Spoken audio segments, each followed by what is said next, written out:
normatif sama penelitian hukum empiris. Kalau penelitian hukum normatif itu yang digunakan itu yakni peraturan perundang-undangan. Apakah peraturan perundang-undangan itu, jadi dalam riset, kalau teman-teman riset itu, riset hukum itu antara Das Solon dan Das Sein itu bertentangan. Das Solon, kalau kita gunakan riset ya teman-teman, suatu riset itu menurut kami baik itu kebetulan saya di MUI penelitian, di Atpaki bagian hukum, di beberapa organisasi bagian penelitian, itu yang kita fokuskan yakni antara antara kenyataan sama keinginan pembuat undang-undang itu terjadi kesenjangan. Maka kalau manakala terjadi kesenjangan antara Das Solon dan Das Sein, itu menarik untuk diteliti. Contohnya kita bicara mengenai tentang kemarin saya meneliti tentang disharmoni peraturan perundang-undangan. Kan peraturan perundang-undangan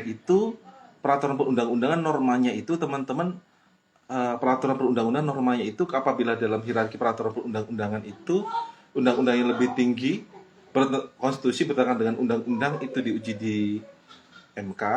Kalau peraturan perundang-undangan di bawah undang-undang diuji di MA. Tapi masalahnya adalah satu teman-teman, masalahnya adalah ternyata antara peraturan menteri perdagangan sama menteri perindustrian itu tumpang tindih. Kalau tumpang tindih, pertanyaan kita ini mau dibawa kemana? Berarti kan terjadi disharmoni antar satu kementerian. Contoh, sama-sama peraturan menteri perdagangan sama peraturan menteri perindustrian itu bertabrakan. Maka dalam penelitian hukum ada 3. Pertama, adanya kekosongan hukum. Kedua, ada norma baru.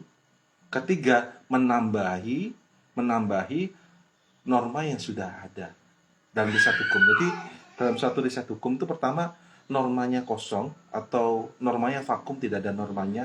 Kedua, selain kekosongan hukum ini, yakni adalah adanya Das Solon dan Das Sein, perbedaan antara kenyataan dengan harapan peraturan perundang-undangan.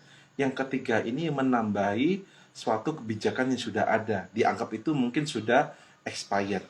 Maka dari penelitian hukum tadi itu, kalau kita lihat di dalam penelitian hukum, baik penelitian hukum normatif dan penelitian hukum empiris, kita lihatnya itu adalah peraturan perundang-undangan yang diterapkan di masyarakat.